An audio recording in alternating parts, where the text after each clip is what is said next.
Hi friends, welcome to the story spot. ఇవాళ మనం కుకుద్రుమ రాజు కథ విందాం. ఈ ఒక బస్తీకి సమీపాల గల అరణ్యంలో చండరవం అనే నక్క ఉండేది. ఒకనాటి రాత్రి అది ఆహారం వెతుక్కుంటూ బస్తీ ప్రవేశించింది. కుక్కలు దాన్ని చూసి భయంకరంగా మొరుగుతూ చీల్చి చంపాలన్న ఉద్దేశంతో దాని వెంట పడ్డాయి. నక్క హడలిపోయి ప్రాణాలు దక్కించుకునేటందుకు పరిగెత్తుతూ ఒక కలంకారీ వాడి ఇంట జొరబడి వాడు బట్టలకు రంగు వేయడానికి నీలరంగు నిలువ చేసి ఉంచే తొట్టలో పడిపోయింది. అది చూసి కుక్కలు దూరంగా ఉండి కొంతసేపు మొరిగి వెళ్ళిపోయాయి. నక్క నీలి రంగులో బాగా నాడడం చేత దాని శరీరం అంతా దట్టమైన నీలం రంగు పట్టుకున్నది. మూఢుడు, ఆడది, ఎండ్రకాయ, తాగుబోతు, నీలిరంగు పట్టుకుంటే వదలవని సామెతే ఉన్నది కదా. అమిత ప్రయాసపడి ఎలాగైతేనే నక్క నీలిరంగు తొట్టె నుంచి బయటపడి పారిపోయింది. ఈసారి కుక్కలు దాని రంగు చూసి నక్క అని పోల్చుకోలేక దాన్ని పోనిచ్చాయి. నక్క అరణ్యానికి తిరిగి వచ్చింది. సింహము, ఏనుగు, పెద్ద పులి, చిరుత, పులి, తోడేలు, ఎలుగుబంటు, ఇతర అరణ్య మృగాలు ఒకదానినొకటి రహస్యంగా ఎన్నడూ ఎరగమే ఎవరి అద్భుతమైన నీలం ప్రాణి అని అడుగుకున్నాయి. ఈ కొత్త జంతువు బలశౌర్య పరాక్రమాలు తమకు తెలియని కారణం చేత అవి కొంచెం నక్కకు ఎడంగా తప్పుకొని తిరగసాగాయి.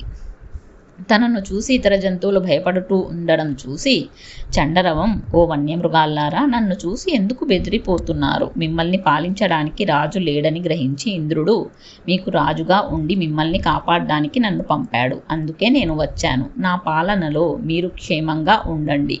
ఇక నుంచి నేనే మీ రాజును. నా పేరు కుకుద్రుమం అన్నది. ఈ మాటలు విని సింహము, పెద్దపులి, ఏనుగు, చిరుతపులి, ఎలుగుబంటు, తోడేలు, కోతి, లేడి, కుందేలు, ఇతర మృగాలు నక్క ముందు సాష్టాంగపడి తమరు చెప్పినట్టు వింటాం అన్నాయి. కుకుద్రుమం సింహాన్ని తన మంత్రిగాను, ఇతర మృగాలను ఇతర హోదాలలోనూ నియమించి తన జాతికి చెందిన నక్కలను హీనంగా చూసి దూరంగా తరమగొట్టింది. సింహం మొదలైన జంతువులు వేటాడి మాంసం తెచ్చి కుకుద్రుమానికి సమర్పించేవి. ఆ మాంసాన్ని తినగలిగినంత తిని మిగిలిన దాన్ని రాజధర్మం ప్రకారం కుకుద్రుమం అన్ని జంతువులకు పంచేది. కొంతకాలం పాటు కుకుద్రుమం పరిపాలన అద్భుతంగా సాగింది. ఒక రాత్రి నక్క భోజనం ముగించి పవలించింది. సింహము, పెద్దపులి, ఏనుగు, చిరుతపులి, కోతి దానికి కావలి కాస్తున్నాయి. ఉన్నట్టుండి నక్కల మంద ఊలలతో అరణ్యం మారుమోగింది. కుకుద్రుమం తనను తాను మర్చిపోయింది. దాని రోమాలు నిక్కబడుచుకున్నాయి.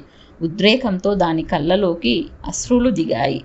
అది ఆనంద పారవస్యంలో పడక మీది నుంచి దూకి బలంగా ఊలపెట్టింది. ఇది చూసి సింహం మొదలైన జంతువులు ఇది మామూలు నక్కే అనుకుని అవమానంతో క్షణం పాటు తలలు దించేసుకున్నాయి. కానీ అంతలోనే వాటికి ఆగ్రహం వచ్చేసింది.